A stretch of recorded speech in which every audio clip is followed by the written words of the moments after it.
द्वितीय वर्ष के विद्यार्थियों, मैं आपकी हिंदी की प्रवक्ता श्रीमती सीमा, गवर्नमेंट कॉलेज बहादुरगढ़ से। विद्यार्थियों, आज हम पढ़ेंगे आधुनिक काल की प्रमुख परिस्थितियाँ। ये एक सर्वमान्य तथ्य है कि युग की बदलती परिस्थितियों के साथ ही साहित्य भी बदलता है। आधुनिक काल में हिंदी के साहित्य का जो रूप हमारे सामने आया है, उसके विकास में युगीन परिस्थितियों का बहुत बड़ा योगदान रहा है। अतः ये नितांत अनिवार्य है कि आधुनिक साहित्य को समझने के लिए युगीन परिस्थितियों और उनमें होने वाले परिवर्तनों को भी समझा जाए। इसलिए हम यहाँ आधुनिक युग की राजनीतिक, सामाजिक, धार्मिक, आर्थिक, साहित्यिक आदि परिस्थितियों को समझेंगे। आइए जानते हैं राजनीतिक परिस्थितियाँ।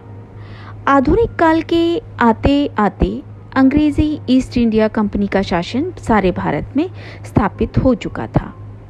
इस कंपनी के प्रभुत्व के बढ़ने के साथ साथ भारतीयों पर उनके अत्याचार भी बढ़ने लगे थे। लेप्स की नीति द्वारा अंग्रेजों ने भारतीय देशी राज्यों को अपने साम्राज्य में मिलाना आरंभ कर दिया था। सन 1854 में झांसी को भी अंग्रेजों ने अपने हाथ में ले लिया था। देसी राजा और प्रजा सब अंग्रेजी राज्य से भयभीत थे। अंग्रेजों ने यहाँ की जनता की धार्मिक भावनाओं को ठेस पहुँचाया। इन सब कारणों से सन 1857 में भारत की राजाओं एवं जनता ने प्रथम स्वतंत्रता संग्राम किया, किंतु उसमें उन्हें हार का मुंह देखना पड़ा। किंतु इस संग्राम की समाप्ति के साथ साथ भारत में कंपनी का शासन समाप्त हो गया और महारानी विक्टोरिया का शासन लागू हो गया, जिसमें भारतीयों को सांत्वना देने की अनेक घोषणाएं की गईं। साथ ही धर्म में हस्तक्षेप न करने की घोषणा भी की गई।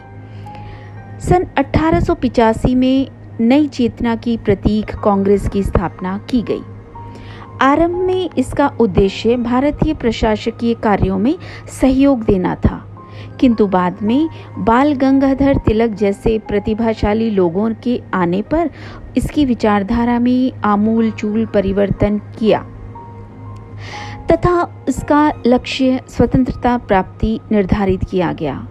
सन 1905 की बंग भंग की नीति से भारतीय स्वतंत्रता की विचारधारा को बल मिला। सन 1919 में रोल्ट एक्ट पास हुआ और जलियांवाला बाग जैसी दुर्घटनाएं घटी।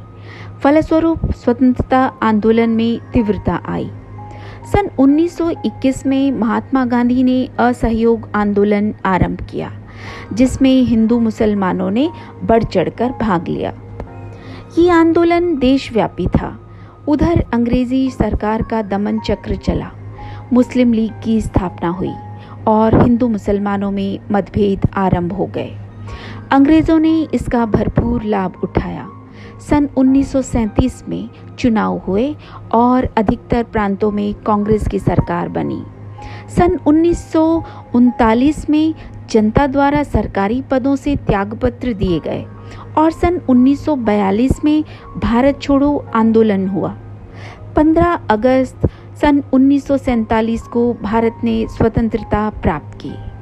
तब से भारत का अस्तित्व अंतर्राष्ट्रीय मानचित्र पर उभरता गया।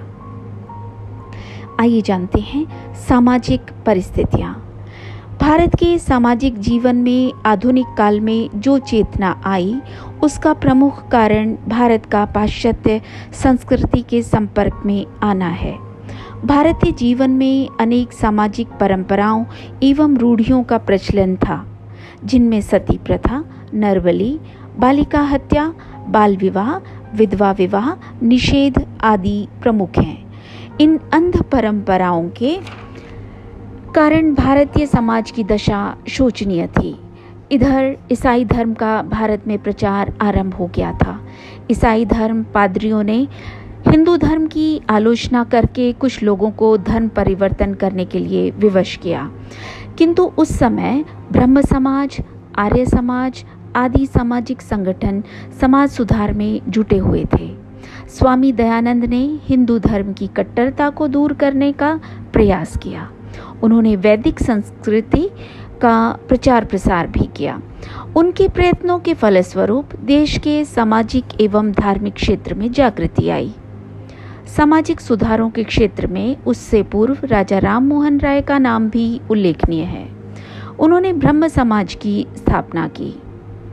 वे स्त्री शिक्षा, विधवा विवाह, अंतरजातीय विवाह आदि के समर्थक थे। वे स्वतंत्रता के अनन्य उपासक थे। इन संस्थाओं के अतिरिक्त रामकृष्ण मिशन, प्रार्थना समाज तथा थियोसॉफिकल सोसाइटी ने भी आधुनिक युग के समाज को राजनीतिक, धार्मिक तथा सामाजिक दृष्टि से प्रभावित किया है। अंग्रेजी शिक्षा का प्रभाव भी भारतीय समाज पर पड़ा है। इससे शिक्षित वर्ग के लोग अंग्रेजी सभ्यता के रंग में रंग गए थे। साथ ही उन्हें सामाजिक जागरण भी प्राप्त हुआ था।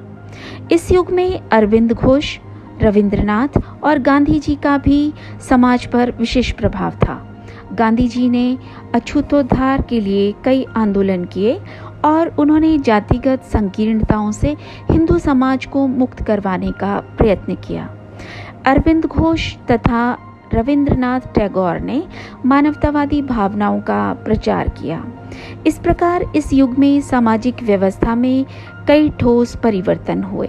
सन 1935 के बाद सामाजिक क्षेत्र में समाजवादी विचारधाराओं ने देश की सामाजिक व्यवस्था को प्रभावित किया, जिसके फलस्वरूप शोषित वर्ग और कृषक वर्ग की स्थिति में क्रांतिकारी परिवर्तन हुए।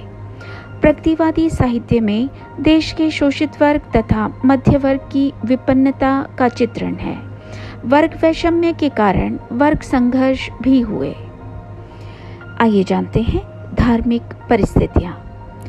भारतीय एवं पाश्चात्य सांस्कृतिक विचारधाराओं के मेल से भारतीय वैष्णव भावना एवं आध्यात्मिकता ने मानवतावाद के रूप में अपने को स्थापित किया।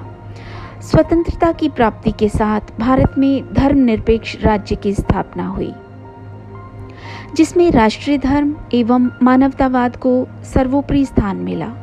स्पष्टतः स्वतंत्रता प्राप्ति के बाद हमारी सांस्कृतिक एवं धार्मिक दृष्टि अतिवाद के स्थान पर समन्वयात्मक हो गई, जिसमें वैज्ञानिकता एवं बौद्धिकता की विशेष प्रेरणा है। आइए जानते हैं आर्थिक परिस्थितियां। सन 1857 के पश्चात भारत में अंग्रेजी सत्ता का पंजा और भी मजबूत हो गया था।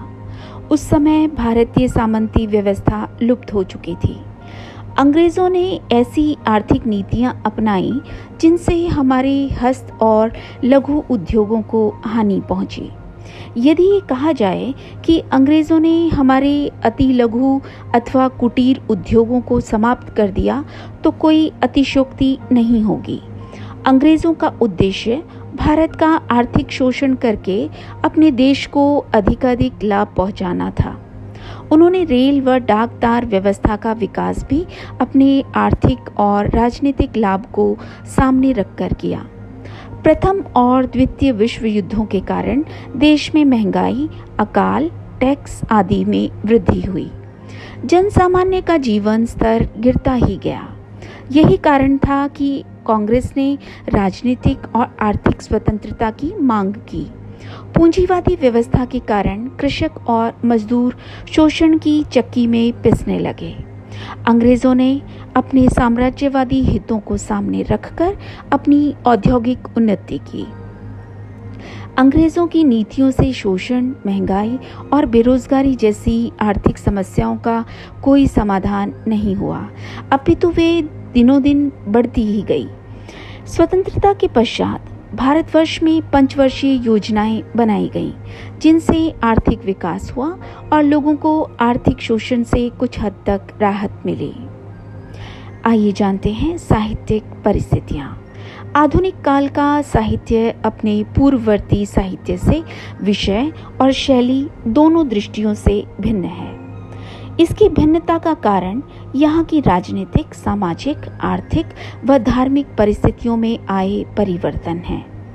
रीतिकाल का साहित्य महलों तक सीमित था, जबकि आधुनिक काल का साहित्य गरीबों की झोपड़ियों तक पहुँचा है। आधुनिक हिंदी साहित्य में उदारता, व्यापकता और विविधता आई है, जिसके फलस्वरूप उसने विशाल समाज अथवा जनसमूह और उसके जीवन को खुली आंख से देखा है। रीतिकाल की साहित्यिक भाषा, भाव व शैली सभी कुछ रूढ़िग्रस्त थी, जो आधुनिक काल की आवश्यकताओं के अनुकूल नहीं थी। इसलिए आधुनिक काल की परिस्थितियों के अनुकूल ही साहित्य में भी अत्यधिक परिवर्तन हुए।